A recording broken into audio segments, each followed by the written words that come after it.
20 minutes. That's all it took for my entire life to fall apart. We had just come back from dropping off our twins at college, Rachel and Jake.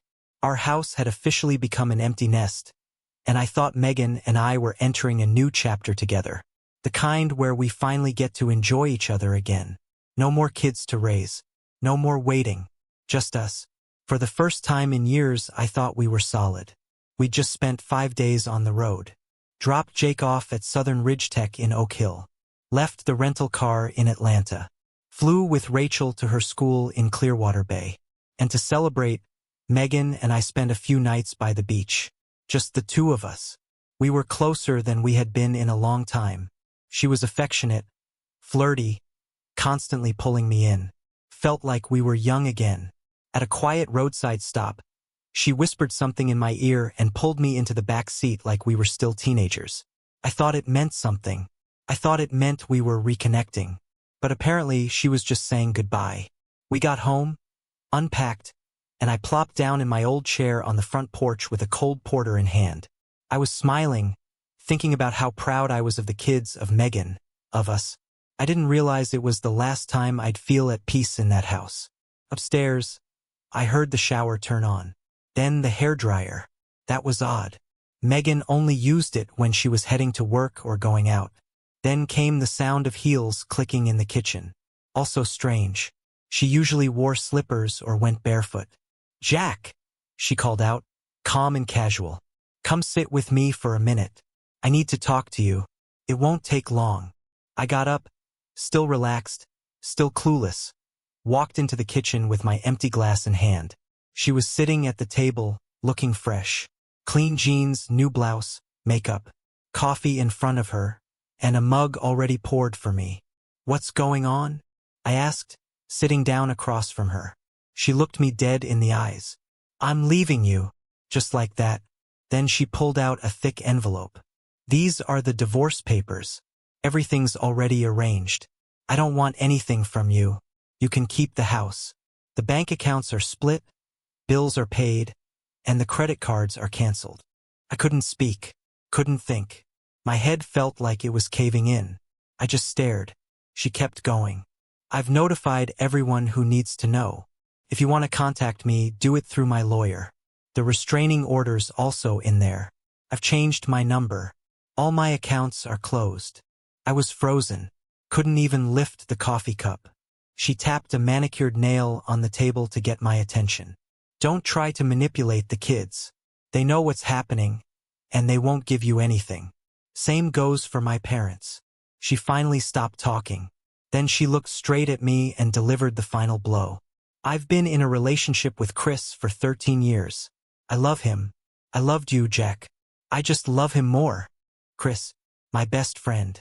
My brother in all but blood. We're getting married," she said. "Goodbye, Jack." She stood, walked to the door, picked up her bag. I barely croaked out one word. "Why?" She paused, looked over her shoulder. "Claire Benson." Then she walked out. The door slammed. Her heels clicked down the steps. Her car started, pulled away, and vanished. I sat there, listening to the silence, not knowing whether to scream or laugh. My hands were trembling, and my chest felt hollow. I didn't know what hit me. One second, we were parents celebrating freedom. The next, I was a ghost sitting in my own kitchen, left behind with a restraining order and a cold cup of coffee. The name she dropped before walking out, Claire Benson, hit like a sucker punch. She had waited all this time, 15 years, for that one moment to throw it back in my face. But the thing she never asked, not once, in all those years, what really happened that night with Claire. Because if she had, she would have known the truth. But she didn't care about the truth. She cared about revenge. 13 years. That's how long she was lying to me. I sat there at that kitchen table for God knows how long. The mug she poured me went cold. Her words kept echoing in my head. Chris, Claire, restraining order, divorce. Everything was done, wrapped up, signed and sealed while I was still daydreaming about walks on the beach. The way she said it, so calm, so businesslike, like she was finalizing a contract, not ending a marriage. I wasn't even angry at first. I was numb, a kind of stunned silence where nothing feels real. You're aware of your surroundings, but your mind is somewhere else. Everything feels off, like the lighting in the room is wrong or the walls are too quiet. Chris, of all people, we'd been friends for almost 2 decades. Our families were basically blended. We'd spent every holiday together, every weekend barbecue, every kid's birthday. When my twins were born, his wife Heather gave birth the next day. It became a joke. Our families moved in sync. And it felt like fate back then. Like life had put the right people together. Megan and Heather were inseparable. Best friends since their first pregnancies. Soulmates, they used to call each other. So naturally, Chris and I spent a lot of time together too. Football on Sundays, beers on the deck, long talks after the wives went to bed. He was closer to me than my own brother. Now I know he was waiting for me to mess up. And when I didn't, they made up something. Back then, Megan and I were young. We had the kids at 18. I dropped out of college to support the family. Got a job selling insurance. Worked hard. Long hours. 12-hour days. Weekends sometimes. Megan stayed home with the twins and finished her degree online. Her parents helped out a lot. Mine too. When the twins were little, everything felt like a team effort. We didn't have money, but we had each other. My parents gave us the house as a wedding gift and moved down south to retire. Felt like we were building something real. But looking back now, I wonder when that started to fade. When did she stop looking at me like her partner and start looking at Chris like her future? The night she left me, something else started to click. The kids. They knew. She told me not to bother asking them questions. That they were already aware of the situation and wouldn't give me any information.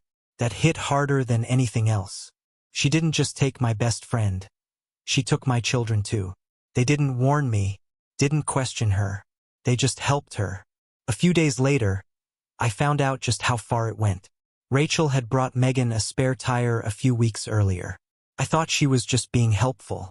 Turns out, she wasn't rescuing her mom on the side of the road. She was covering for her at a motel. They were together, Megan and Chris, while my daughter waited outside in the car, pretending everything was fine. I'd never felt betrayal like that before. Not just from my wife. Not just from my best friend. But from my own daughter. I started noticing other things too.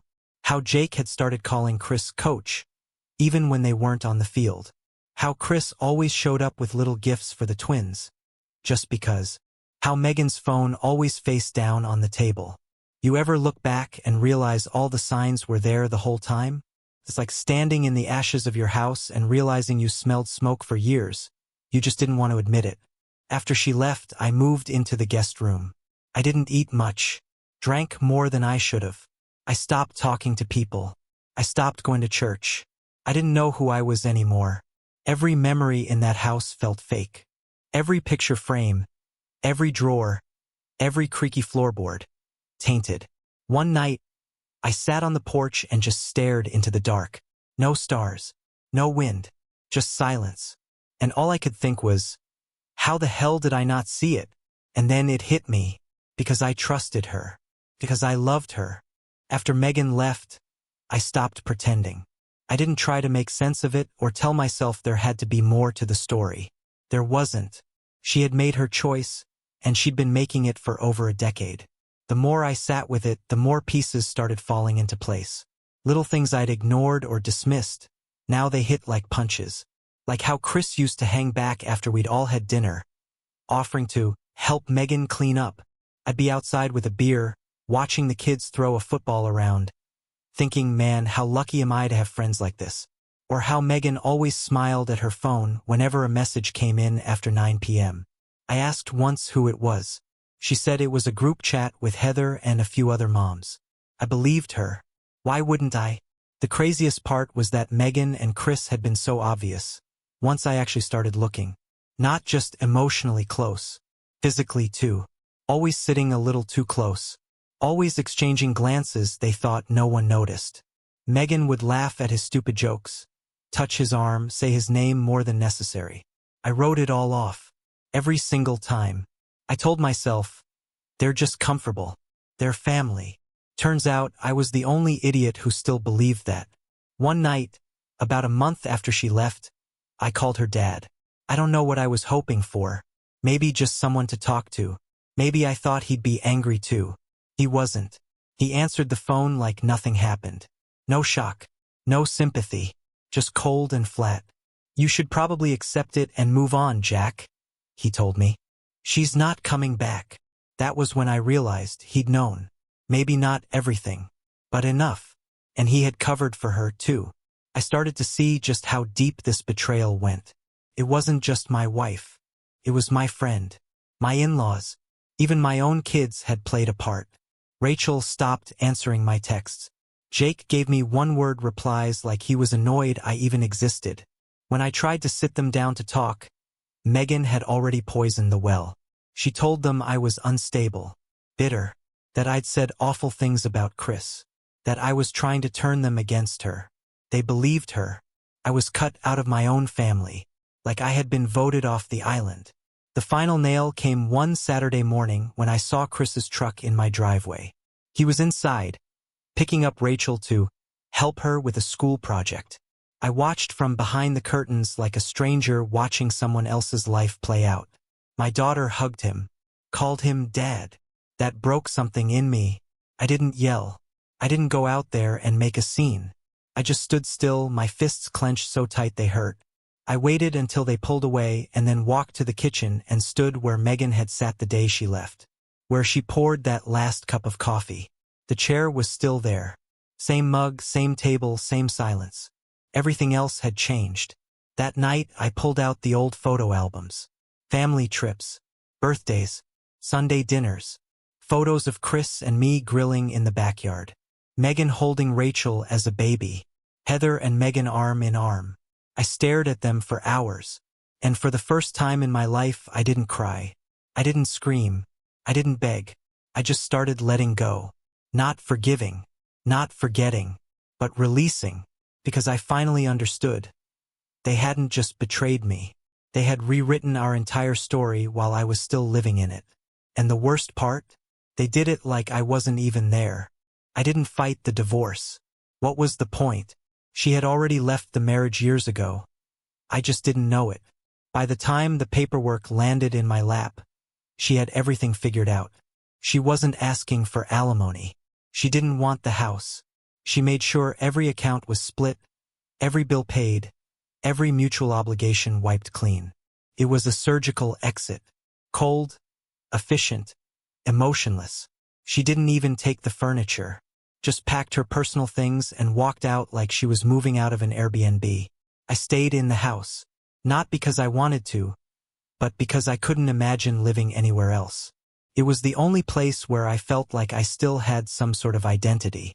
The walls still had echoes of Rachel's laugh, of Jake running through the hallway, of Sunday mornings making pancakes. I needed those echoes, even if they hurt. But after Megan left, it wasn't a home anymore. It was a tomb. The twins stopped coming around. Calls turned into texts. Then silence. Jake wouldn't even respond to my messages anymore. Rachel called once on my birthday, said she was busy, but hoped I was doing okay. The entire call lasted under a minute. I remember that because I timed it. 52 seconds. The next day, I saw a photo on social media. Chris, Rachel, and Jake at a ball game. The same game I had offered to take Jake to. He told me he was too busy. I started drinking more. Nothing crazy, but enough to notice. 1 beer turned into 3. 3 turned into 5. I didn't eat much. I stopped answering texts from friends. I was ashamed, even though I hadn't done anything wrong. And yet somehow, I was the one who had to disappear. After a few months, I drove out to see my parents. They'd moved farther south after retiring, and I hadn't visited since Christmas the year before. My dad answered the door, smiled, pulled me into a hug, and said, "It's about time." Mom didn't recognize me at first. She smiled, polite but distant, looked at me like I was someone delivering mail, not her only son. I froze in the doorway. My dad put a hand on my shoulder and whispered, "Some days are better than others." I knew she had memory issues, But I didn't know it had gotten that bad. That night, we sat on the back porch, just me and Dad. He asked where Megan and the kids were. I dodged the question at first, but he kept pressing. Eventually, I broke down and told him everything. How she left, who she left for, how the kids barely spoke to me anymore. He didn't say a word. Just sat there, staring out at the dark yard, gripping his beer bottle like it was the only thing keeping him grounded. I always thought she loved you, he said quietly. Yeah, I replied. So did I. He died 3 weeks later. Massive heart attack, the hospital said. Quick, silent. But I knew the truth. It wasn't a heart attack. It was heartbreak. At his funeral, there were only 3 people. Me, the chaplain, and one of their old neighbors. Mom couldn't come. She wouldn't have understood where she was. Wouldn't have known who she was burying. Rachel and Jake never called. Megan didn't send a message. No flowers. Nothing. I buried him alone. Afterward, I stood in the backyard where he used to barbecue every summer. Closed my eyes and imagined him flipping burgers, beer in hand, yelling at Jake to stop chasing the dog. And I just kept thinking, how did I lose everything? My wife, my kids, my family, my name, my past. And still, not one of them ever asked how I was doing. They just moved on like I never mattered, like I never even existed. I drove back from the funeral in complete silence. No music, no calls, no thoughts really.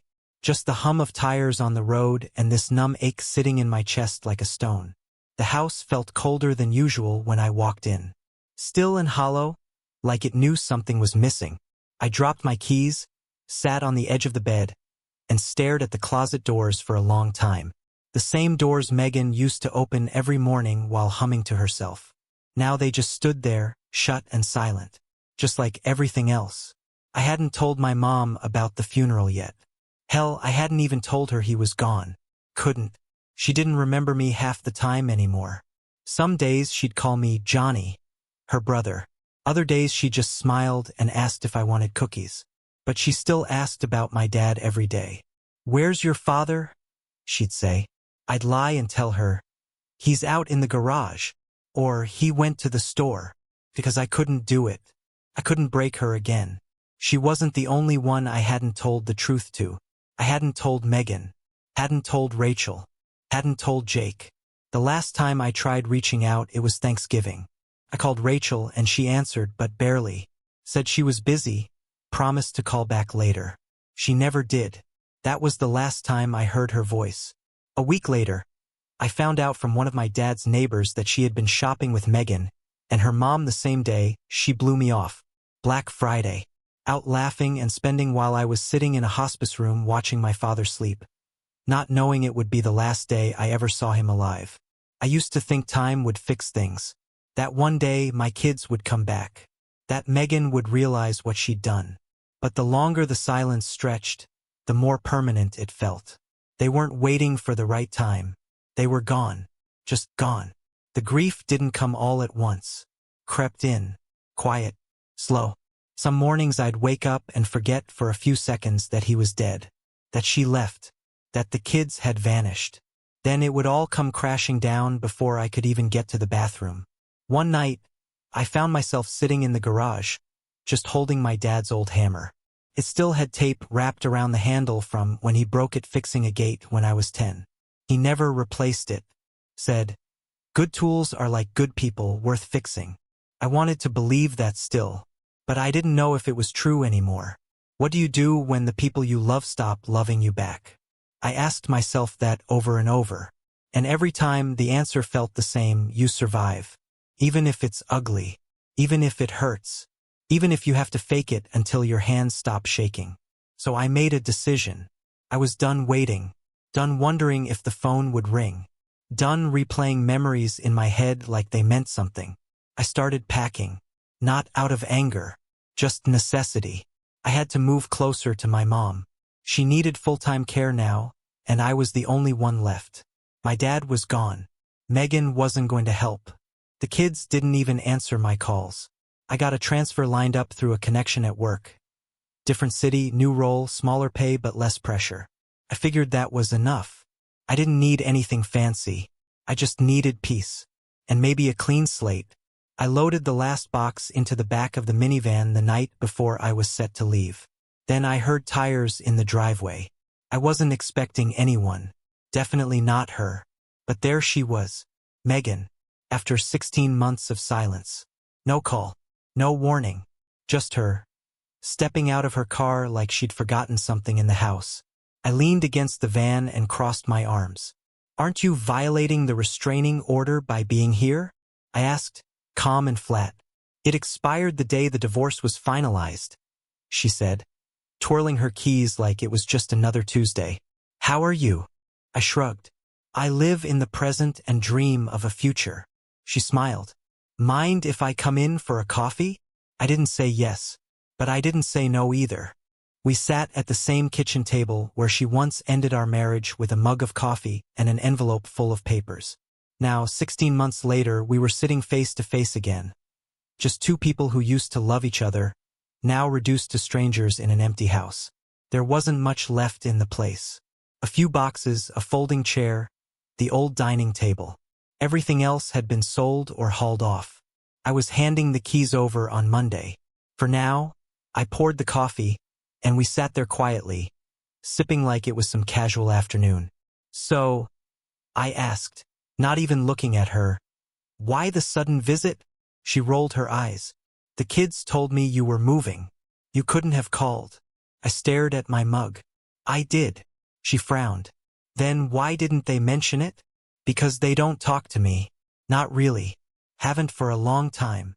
Megan gave me that look, like she thought I was exaggerating, like I was trying to play the victim. So I decided to show her. My phone was on the table. I unlocked it and called Rachel. Put it on speaker. 10 rings. No answer. Voicemail. I slid the phone toward her. "Your turn." She hesitated, but then picked up her own phone and dialed our daughter. Put it on speaker too. 2 rings. Then, "Hey Mom. What's up?" Megan glanced at me, her eyebrows pinched. "Hi honey. Just checking in. What are you up to?" "Just hanging with Ellie. We've got a party later, so we're kind of just chilling." Megan leaned in. "Have you heard from your father?" Rachel answered without pause, all bubbly. "Yeah. I talked to him last night. He said he talked to you and that he's picking up me and Ellie soon. And Jake too, I think. We're all going together." I clenched my jaw. "Dad." She called Chris Dad. I didn't say a word, but Megan saw it all over my face. "You mean Chris?" she asked our daughter, her voice tighter now. "Well, yeah. Who else?" Rachel said with a little laugh. "He likes it when I call him that. And anyway, he's going to be my dad in like 3 weeks." That hit harder than I expected. They'd actually invited me to that wedding. Sent me a nice printed card like it was some formality. Like they didn't already replace me a long time ago. Megan's voice turned sharp. "Rachel, when was the last time you actually talked to your real father?" Rachel groaned. "Ugh, Mom, I don't know. Couple weeks ago?" "I've been busy." Megan cut her off. "That's enough. We'll talk later." She hung up and pushed her phone away like it had burned her hand. Then she looked at me. Her expression twisted between guilt and frustration. "Why don't you have Jake's number?" I shrugged. "He got a new phone. Chris gave it to him. I never got the new one." I tapped the call log on my phone, showed her all the missed calls, the unanswered messages. I didn't say anything. I didn't need to. She stared at the screen. Her hands trembled a little. Then she said, almost in a whisper, "They really just cut you off." I nodded once. "They chose him." She didn't argue, didn't try to soften it, because there was nothing left to soften. "Remember when I got tickets to opening day for the Hawks?" I asked. "Jake told me he was too busy. Had class. Couldn't go." She looked up, already sensing what was coming. "Guess who he went with instead?" "Chris." They bought tickets that morning. I smiled, but it wasn't real. Just muscle memory. "That was the moment I realized," I said quietly. "My kids weren't mine anymore. They belonged to someone else now. Someone who took everything and still ended up with more." She didn't say a word. Just sat there, hollow-eyed, drinking coffee she probably couldn't even taste. And honestly, I didn't need her to say anything, because by now, the silence told me everything I needed to know. The silence between us lingered, heavy and strange. Megan sat across from me, wrapped in the same discomfort I'd been living with for the past year and a half. The same woman who walked out with a restraining order and a suitcase now looked like she didn't know how to sit still in her own skin. She tried to act casual, sipped her coffee, glanced around the nearly empty house. But her eyes kept landing back on me like she wanted to say something and couldn't figure out how to start. I didn't offer her help. "So you're really leaving?" she said finally. "Yeah," I replied. "Need to take care of Mom full-time now." She looked surprised. "Is she that bad?" I nodded. "Late-stage Alzheimer's. Most days she doesn't even know who I am. And we buried Dad 3 weeks ago." Her mouth opened slightly, but no words came out. She looked stunned, like she was hearing about some distant tragedy on the news. "You didn't call?" she said softly. "I did," I said. "The day after Thanksgiving." She blinked. "That was when I called Rachel." She rushed off the phone, said she was busy. Never called back. I let the moment hang there. Then I added, "Found out later she was at the Black Friday sales with you and your mom." Megan lowered her eyes. Guilt finally cracked through the shell she'd built around herself. "And Dad?" she whispered. "How did he?" "Heart attack," they said. But he was fine until he found out what happened between us. Until he realized he lost his son, his grandkids, and the daughter-in-law he thought was family. I told him the truth after dinner. That was the last conversation I had with him. She covered her mouth, her breathing shallow. "You think?" she started. "I think he died of a broken heart," I said flatly. Silence again. Except this time it wasn't mine. It was hers. I stood up and walked to the window. Watched a squirrel dart across the fence like it didn't care that the world was falling apart inside that house. Behind me, Megan's voice broke. "I didn't know." "Of course you didn't," I said, still watching the yard. "You didn't ask." She sniffled but didn't respond. When I turned around, she looked smaller, worn out, makeup smudged, shoulders hunched. Not the confident, poised woman who once walked out of this house with divorce papers in one hand and someone else's future in the other. I took a deep breath and sat back down. "You still want answers, don't you? About that night?" "Claire Benson." Her eyes snapped up. I nodded. "Let's get it over with." I picked up my phone, opened the contacts, and scrolled until I found her name. Put the call on speaker. She picked up after the second ring. "Hello? This is Claire." "Hey Claire, this is Jack. From Greenville." Silence for a second. Then laughter. "Jack? Oh my God. I haven't heard your voice in, what, 17 years? Something like that." Megan watched the phone like it might bite her. Claire kept talking. "I was just thinking about you the other day. What a night that was, huh? That gala, wow." "Yeah," I said, keeping my voice steady. "That night's come up again recently. Thought maybe you could clear something up." "Sure thing," she said, cheerful and oblivious. "What do you need? Did anything happen between us that night?" She laughed. "Oh, that night? Jack, you were so drunk you passed out in your chair. I had to drag you to my room with help from the front desk. You were still wearing your tux. I slept next to you hoping you'd wake up and, well, notice me. But nope. You just snored." Claire paused. "Why do you ask?" I looked at Megan. She was pale, frozen. "I lost my marriage over that night," I said. "For something that never happened." Claire went quiet. Then she whispered, "Oh my God. Jack, I'm so sorry. I never." "It's not your fault," I said. But I looked right at Megan when I said it. Claire tried to fill the silence. "For what it's worth, I always thought your wife was lucky. But sounds like she didn't think so." And then, right when I was about to thank her and hang up, Claire threw a grenade into the room. "You know, I've heard about her a few times over the years. Through Rob, my husband. His older brother is Chris." Megan's eyes widened. "Yeah," Claire continued. "They're getting married soon, right? Rob mentioned something about it. But between you and me, Jack, I wouldn't be too sure it's gonna last. Megan sat up straight. What do you mean? I asked. Chris has a thing for backup plans, Claire said casually. He's been flying to Chicago every couple weeks for work, or so he says, but Rob told me he's got someone there. Some woman named Monica. Long-term thing. I didn't say a word. I didn't have to. I just turned my eyes back to Megan and watched the truth finally break her. Megan's face drained of all color. She looked like she'd been hit by a truck. She tried to hide it, tried to play it cool, but her lips parted just slightly, and her fingers started to tremble on the edge of the table. Claire kept talking, still unaware she was blowing up a marriage for the second time. Honestly, Jack, I never understood what she saw in him. Chris always seemed like the type who needed a plan B, you know? Megan was just one of his chapters. From what Rob said, this Monica woman, she's been in the picture for years, probably still is. But hey, I guess that's their business. Claire laughed softly. Anyway, good luck with everything, Jack. I hope you're okay. And I really am sorry you lost so much over a night you don't even remember.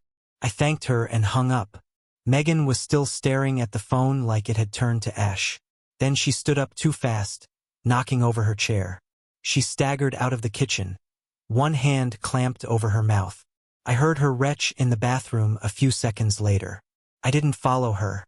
I sat back in the chair, staring at the wall. The same wall that used to be filled with family photos. Now it was blank, just like everything else Megan had left behind. The woman who tore my life in half just learned she was the one being played all along. The part of me that should have felt smug or satisfied didn't. I felt nothing. No fire, no victory. Just a kind of bitter relief.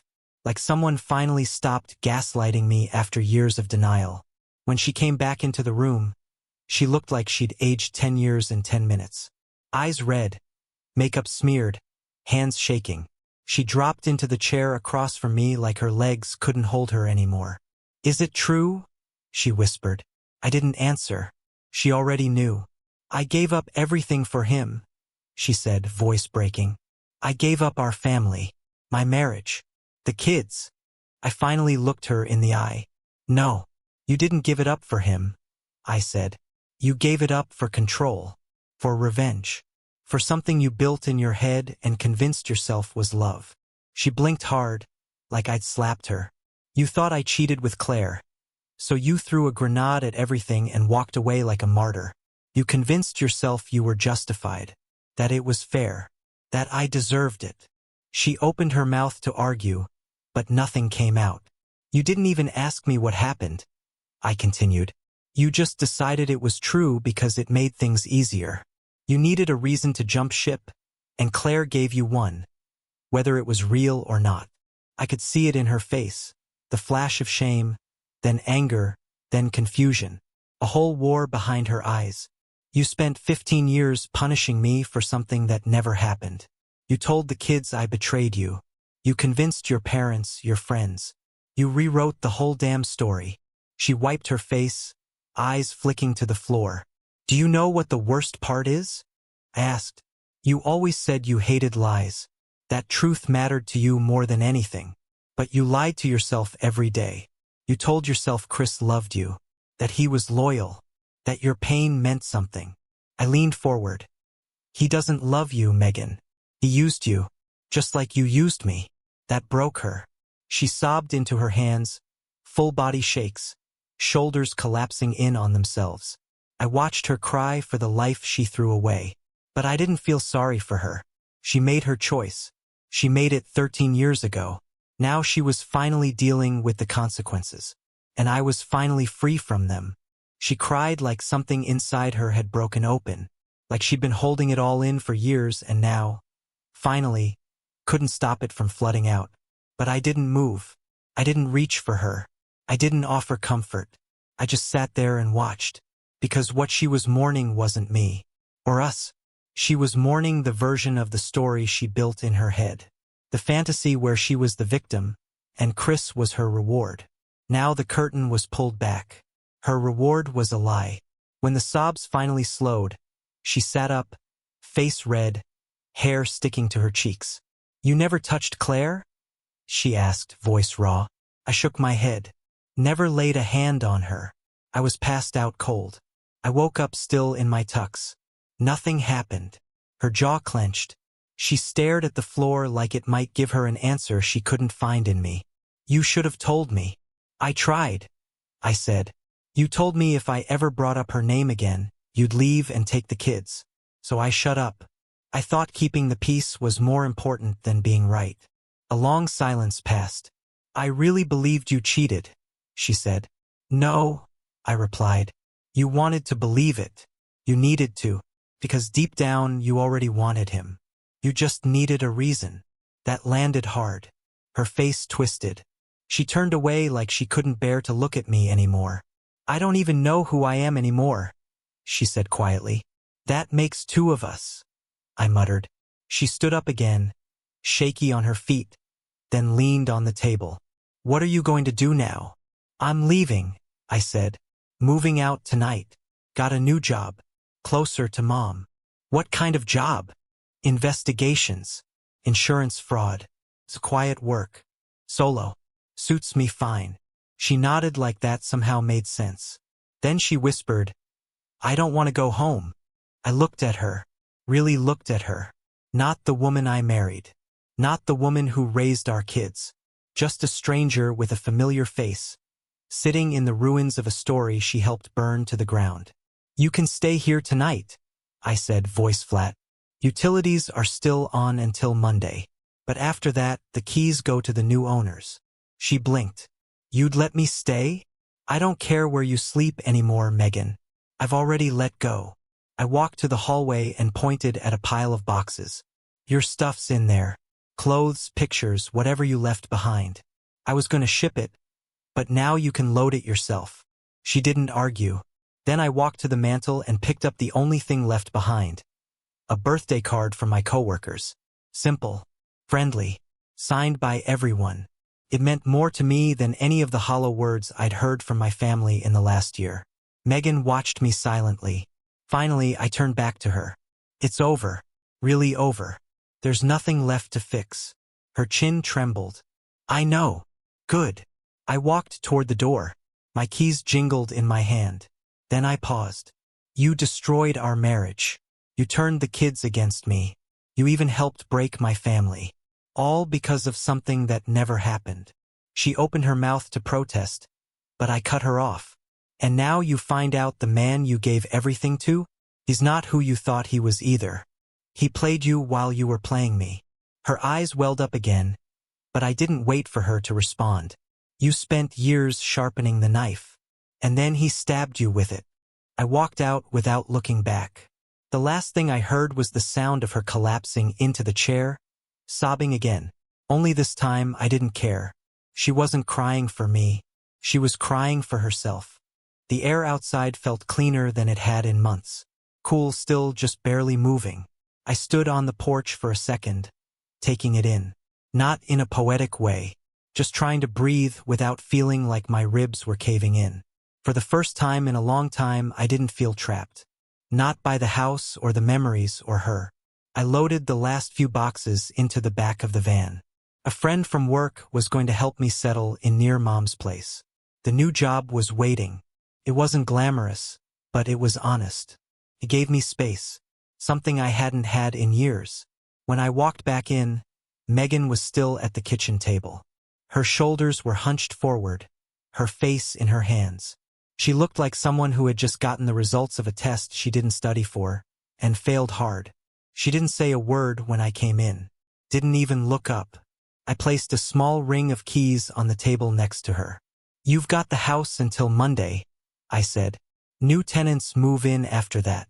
If you need to sleep here tonight, fine. Leave the keys at the real estate office when you're done. She gave a slow nod. Her fingers still clutched together like they were the only thing keeping her from falling apart. I turned to leave, then remembered something. Walked over to the mantel and grabbed the card my coworkers gave me. It had been sitting there for days, the last little piece of kindness in a house that used to be filled with it. As I stood by the door, I looked back one last time. Megan hadn't moved. Just a crumpled figure in a half-empty house, Surrounded by the echoes of a life she blew apart with her own hands. She looked up, eyes red and wet. "Jack," she said, almost a whisper. I didn't respond. I didn't know her anything anymore. This wasn't the part where we make peace. This wasn't the scene in the movie where we find a way back to each other. This was the part where the story ends. Where I finally stop bleeding from wounds I didn't cause. Where I stop waiting to be someone's second choice. "Take care of yourself," I said, opening the door. "Goodbye, Megan. For real this time." And I walked out. No turning back. No final glance. Just the sound of the door closing behind me and the first honest breath I'd taken in a year and a half. That was the last time I saw her. And for once, I didn't feel the need to ask why.